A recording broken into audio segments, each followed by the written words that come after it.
아마도 우리가 많이 고민하고 있는 질문들은 이런 것일 겁니다. 기독교인이든지 기독교인이 아니든지 말입니다. 뭐 이런 거겠죠. 세상에 엄연히 존재하는 악, 누구나 다 싫어하는 악, 그 악은 도대체 어디서 나온 것일까 하는 것 말이면 참 어려운 질문입니다. 진짜 어디서 나온 걸까요? 하나님께서 악을 만드신 것일까? 그러면 그 하나님, 악을 만드신 하나님을 우리는 선하다라고 말할 수 있을까? 하는 질문까지 이어질 겁니다. 우리는 뭐 우주적이고 거대 담론의 악을 말하는 것이 아니라 우리의 실제의 삶 속에서 내가 저질러 놓은 잘못도 아닌데 우리는 왜 갑자기 행복하게 살다가 누구의 잘못과 실수로 인해서 이런 고난을 받아야 되는 걸까? 라는 우리 실존적인 질문에 이르기까지 난 이렇게 살고 싶지 않은데 내가 범한 실수가 이런 큰 불행을 만들어내야만 하는 건가? 하는 것까지 끝없는 질문들을 우리는 감싸고 이렇게 씨름하고 있습니다. 초대교회 말기 때 유명한 그 당시에 신학을 집대성했었던 아우구스티누스, 성 어거스틴이라고 하죠. 히포의 주교였었던 어거스틴이 이러한 우리들의 질문들에 대해서 아주 고전적으로 이렇게 대답을 했습니다. 하나의 비유인데요. 그의 대답은 이렇습니다. 우주에는 태양이라고 하는 궁극적인 존재가 있다. 비유입니다. 태양, 궁극적인 존재. 이 사람은 기독교인이니까 이것을 비유로 삼았고 그 궁극적인 존재 태양을 하나님, 신이라고 빗대서 말하는 거겠죠. 우주에는 이렇게 태양이라는 궁극적인 존재가 있다. 태양과 거리가 가까우면 가까울수록 우리는 따뜻해질 것이고 태양과 멀면 멀수록 우리는 추워질 것이다. 이렇게 비유해서 풀어서 설명했습니다. 그러니까 그의 유명한 악에 대한 신학적인 명제 중에 악이란 뭐냐? 선이 결핍된 거다. 이렇게 표현을 했거든요. 그러니까 하나님이 악을 만든 것이 아니라는 겁니다. 어둠이라고 하는 어떤 실체적 존재가 따로 존재하는 것이 아니라 빛이 없으면 어두워지는 상태가 된다는 겁니다. 그러니까 악이라고 하는 어떤 사실적인 실체가 있는 것이 아니라 선이 없어지는 만큼 악이 많아진다는 이야기입니다.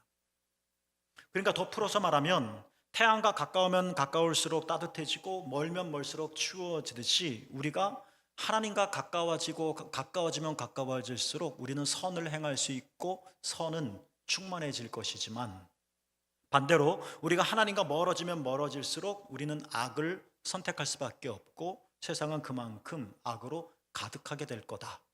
이게 아구스티누스의 표현인 것 같습니다. 그리스도인답다는 것은 무엇인가? 라는 제목으로 지난주와 오늘에 이어서 말씀을 드립니다. 하나님은 외양을 보지 않으시고 그 마음의 중심을 보신다고 말씀하셨으니까 내가 그리스도인답다라는 것은 눈에 드러나는 외적인 어떤 것에 의해 결정되어지는 것은 아닐 겁니다. 제가 가운 입으니까 그리스도인답습니까? 성직자 같습니까? 뭐 맞기도 하죠. 그러나 그것이 진실은 아니라는 거죠. 그러면은 도둑이 이런 가운을 입으면 성직자인 겁니까? 그렇지는 않잖아요. 우리의 마음을 보신다고 그러셨으니까 이런 외형적인 기독교인다운 행동이나 표식이 아니라 뭔가 더 중심적인 것이 있다는 겁니다. 그게 뭘까? 우리는 무엇을 보고 그리스도인답다라고 말하고 있는 것인가? 이런 질문들을 설교 속에 담는 겁니다. 오늘은 창세기 2장 7절, 창세기에는 인간 창조에 관한 다른 피조물과 구별되는 특별한 점이 두 번 소개되어지고 있는데요. 하나님 지난주 말씀처럼 하나님께서 하나님의 형상대로 우리를 창조하셨다. 동물은 아니잖아요. 오늘 2절에서는 창세기 2장 7절에서는 이렇게 말합니다. 하나님께서 인간도 다른 동물들과 똑같이 흙으로 만드셨습니다. 아직 창조는 아니죠. 영어 성경에는 form이라고 되어져 있어요. 하나님께서 흙으로 우리 모양을 이렇게 만드셨습니다. 폼한 겁니다. 동물도 그랬습니다. 여기까지는 똑같습니다. 인간과 동물이. 그런데 2장 7절에 이제 비로소 동물과 차별점이 드러납니다. 뭐예요? 인간에게만 생기, 하나님의 기운이죠. 르하라는 성령입니다. 이 생기를 불어넣어 주셨다. 그래서야 생명이 되었다. 살아있는 영적인 존재가 되었다. 여기서 살아있다는 이야기는 심장이 박동친다는 의미가 아니라 바울이 로마에서 말씀하고 있는 것처럼 너희는 하나님께 대하여 살아있는 존재로 여길지어다. 이 말씀처럼 생명이 되었다, 살아있는 존재가 되었다. 이 살아있다는 것은 하나님께 대하여 살아있는 존재가 되었다. 하나님께 반응할 수 있는 존재가 되었다. 이런 의미겠죠. 지난주에 저는 좀 어렵지만 이런 설교를 드렸습니다. 근데 굉장히 중요한 이야기인데요. 하나님은 인간에게 선택의 자유, 의지의 자유, 자유의지라고 하죠. 의지의 자유를 주셨다. 그것은 하나님이 인간을 사랑하시기 때문이다.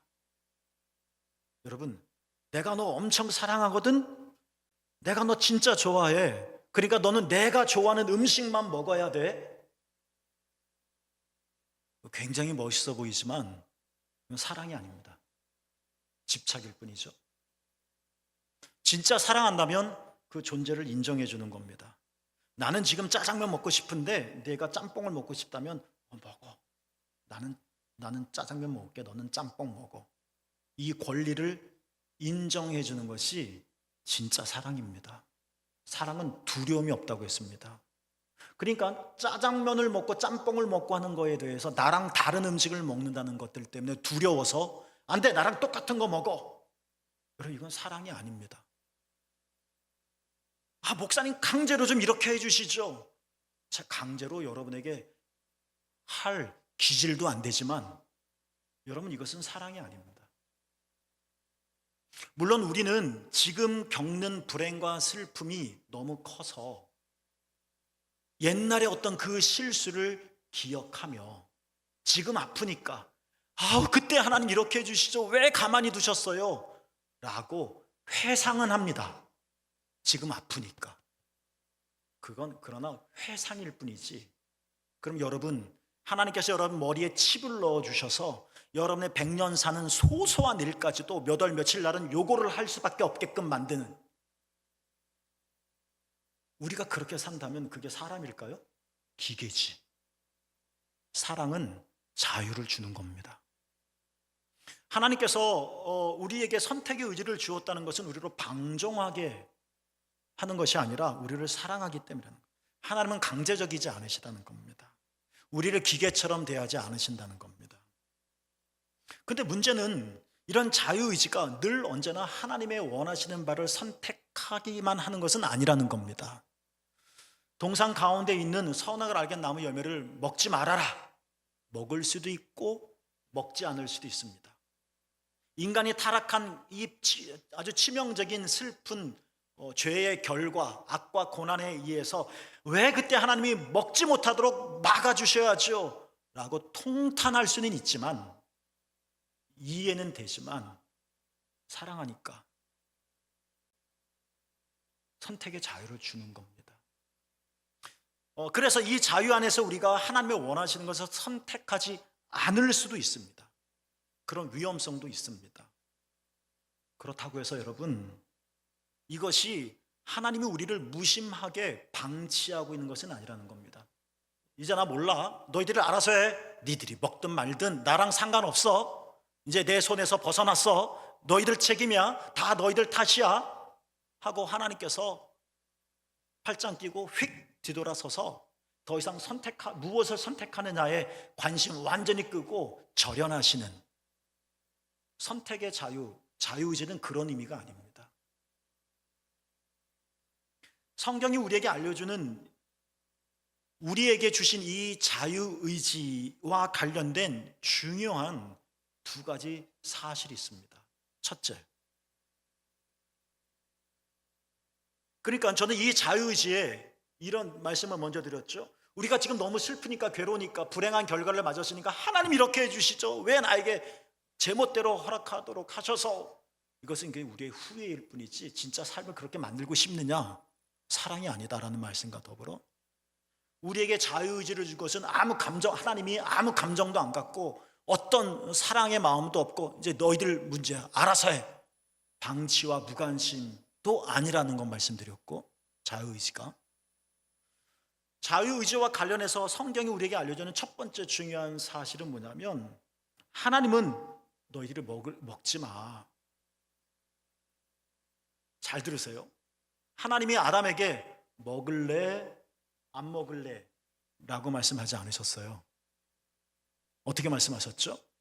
먹지 마 라고 말씀하셨어요. 이게 무슨 뜻일까요? 아담에게는 먹느냐 먹지 않느냐 선택적인 자유가 있지만, 하나님은 우리가 하나님의 선을 선택하기를 첫 번째입니다. 원하신다는 겁니다. 먹지 마. 똑같이 50, 50의 개연성을 두고 먹을 수도 있고 안 먹을 수도 있어 알아서 해가 아니라 한마디만 하셨잖아요. 먹지 마. 이것은 하나님이 원하시는 것이 있다는 겁니다. 하나님이 원하시는 것을 너희들이 선택하기를 원한다는 것입니다. 우리는 그것을 느낄 수 있다는 겁니다. 두 번째, 하나님은 단순히 너희가 이랬으면 좋겠어, 너희가 이것도 할 수 있고 저것도 할 수 있지만 너희가 이랬으면 좋겠어, 내가 원하는 건 이런 거야 라고 말씀만 하시는 것이 아니라, 우리가 하나님이 원하시는 것을 선택할 수 있는 충분한 힘과 능력을 이미 우리에게 주셨다는 겁니다. 하나님이 이걸 원하시네, 근데 나 어떻게 할 수가 없어요 가 아니라, 선을 선택할 수 있는 능력이 이미 우리에게 주어져 있다는 겁니다. 그게 뭘까요? 흙으로 사람을 만드시고, 그러나 인간에게만 뭘 불어넣으셨다고요? 하나님의 생기, 하나님의 영을 불어넣어 주셨다. 우리는 그래서 이 내 안에 계신 성령님을 통해서 하나님이 뭘 원하는지를 우리는 알 수 있고, 우리가 하나님의 원하신 걸 선택할 수 있는 자생적인 능력이 있다는 이야기가 아니라, 이 성령이 우리로 하여금 내가 원하는 것을 선택하지 않고 하나님의 선을 선택할 수 있는 힘을 우리에게 주신다는 겁니다. 이게 성경이 말하는 자유의지입니다. 사도 요한은 이것을 이렇게 말합니다.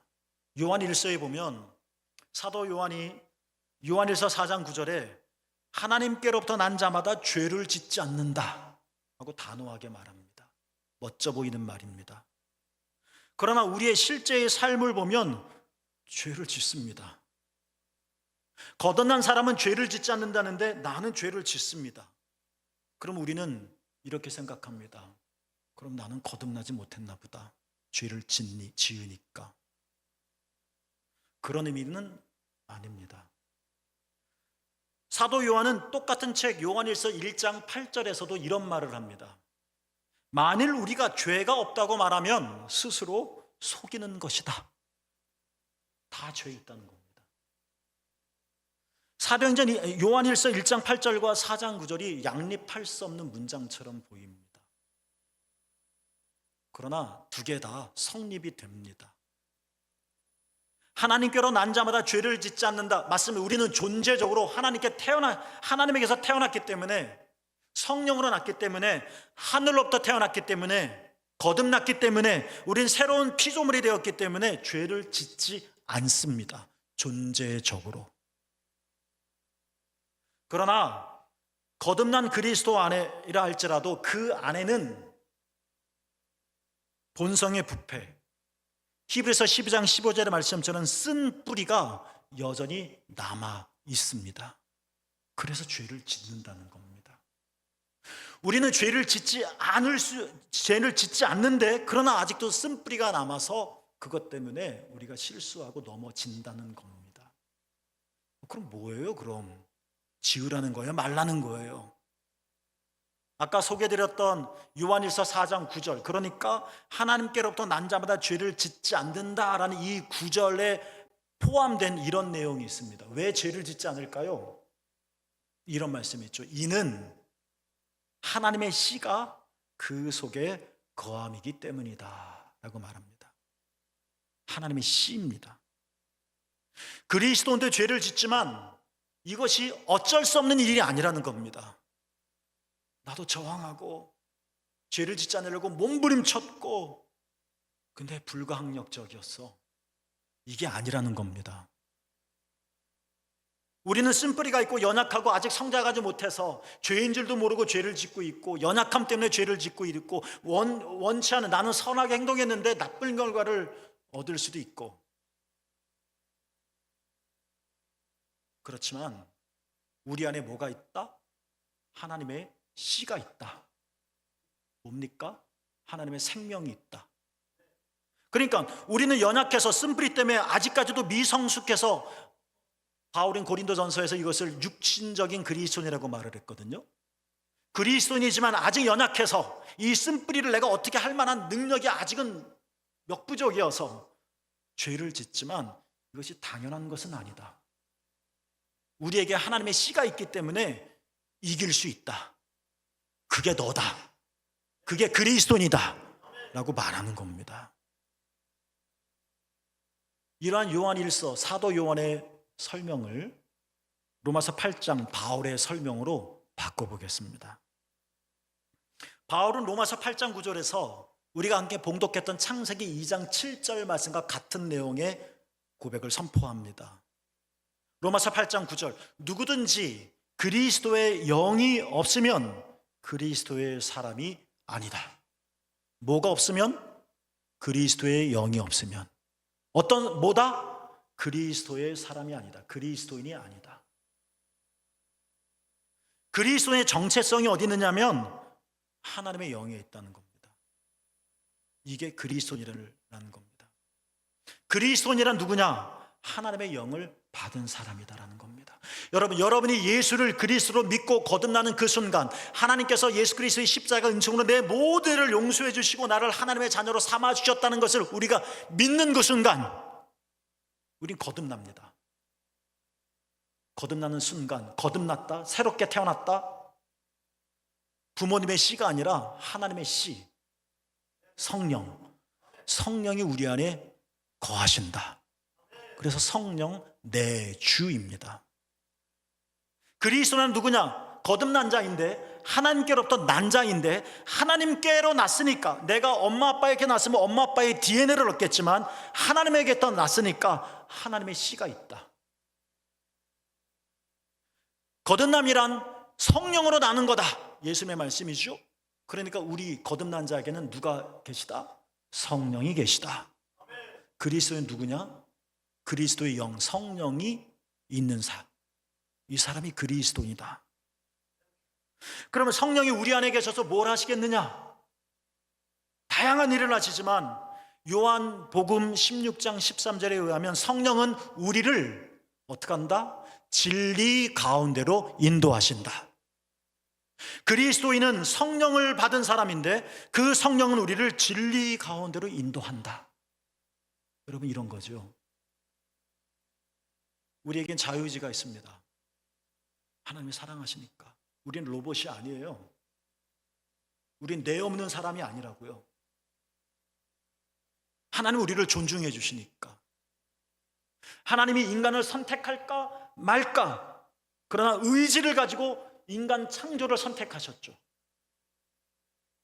우리는 그 하나님의 형상을 닮았으니 우리는 이렇게 할 수도 있고 이렇게 할 수도 있고, 그러나 우리는 똑같이 확률적으로 50대 50, 나도 몰라, 제비뽑기야가 아니라 의지적으로 뭘 선택할 수 있다는 겁니다.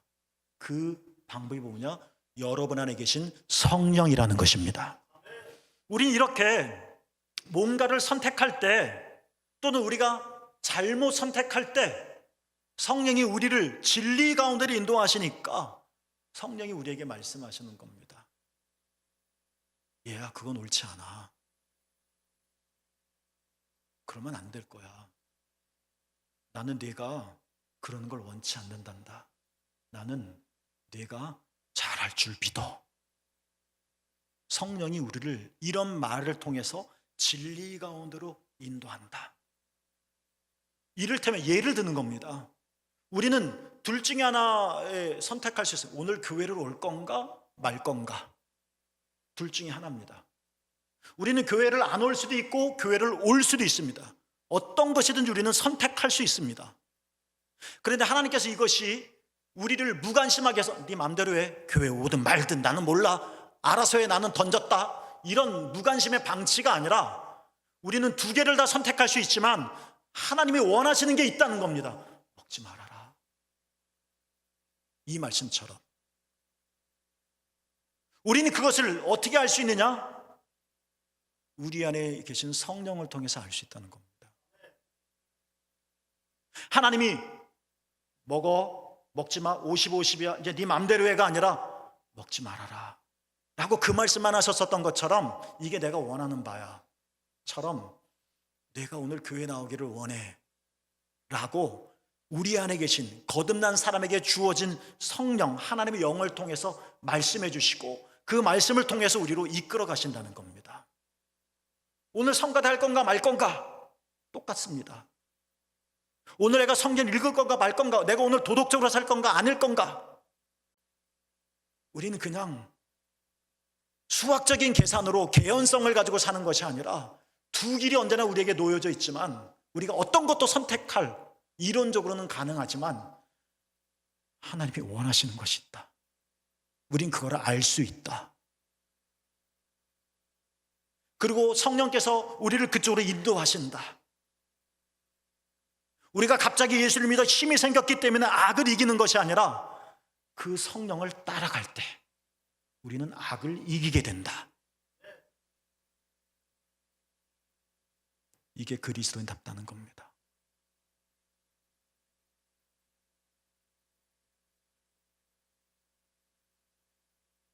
로마서 8장 5절에서 두 사람이 있습니다. 육신을 따라 사는 사람이 있고 성령을 따라 사는 사람이 있습니다. 두 갈림길에서 그리스도인은 어떤 사람인가요? 오늘 로마서 8장 14절 본문에서 바울이 이렇게 말합니다. 무릇 하나님의 영으로 인도함을 받는 사람. 어떤 사람이요? 하나님의 영으로 뭘 받는 사람? 인도함을 받는 사람.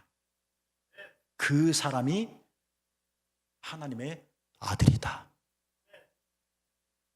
나는 하나님의 아들이라고 가슴을 치는 것이 아니라, 이름표를 다는 것이 아니라 하나님의 영의 인도를 받을 때, 하나님의 영이 나를 진리 가운데로 인도하시는데 그 인도를 따라갈 때, 두 가지의 선택지가 있지만 내 마음대로 선택하는 것이 아니라 하나님의 원하시는 것이 뭔지를 우리는 듣고 알고 있고, 성령 우리를 진리 가운데로 이끄시고, 오늘은 그냥 제비 뽑듯이 아무거나 휙 뽑아버리는 것이 아니라 그 진리를 따라, 성령을 따라 인도를 받을 때, 그때 누구라고요?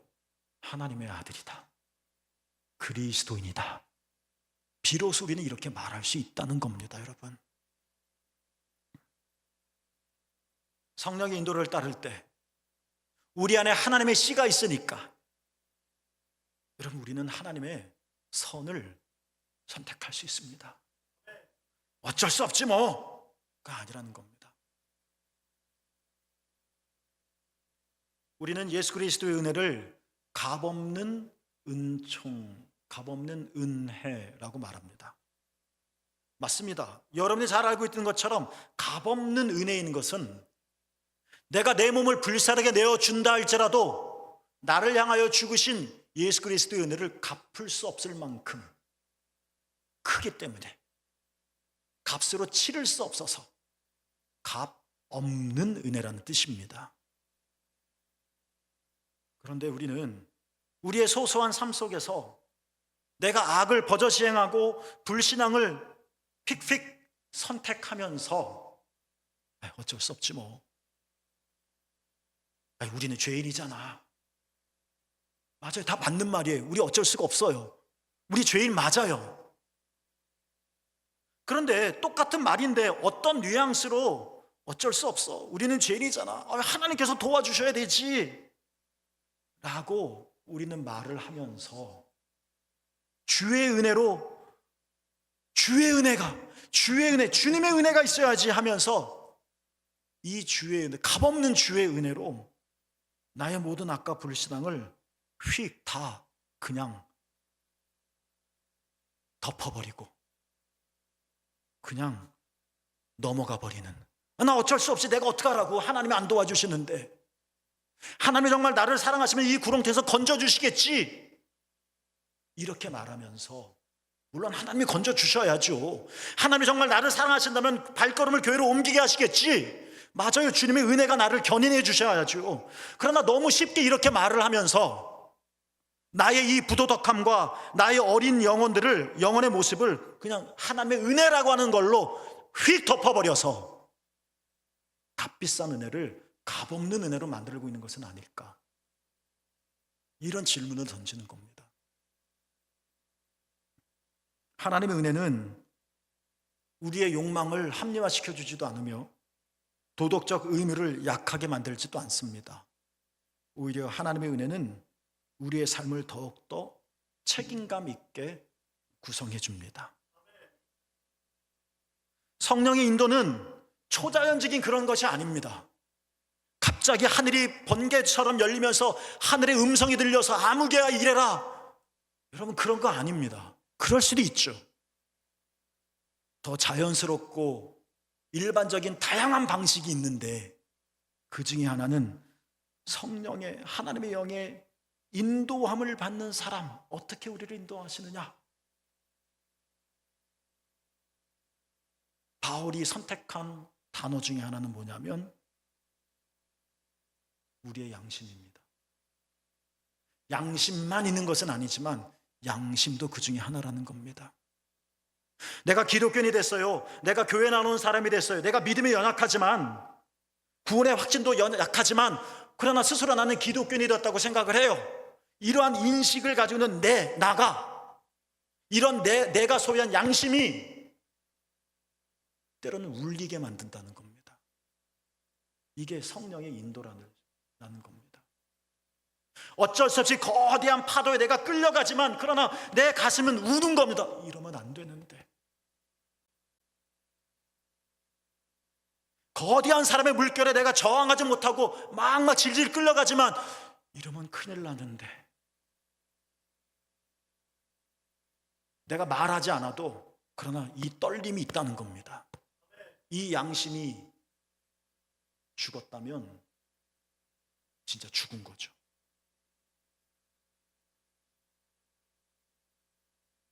하나님의 영의 인도를 받을 때, 성령을 따라 살 때,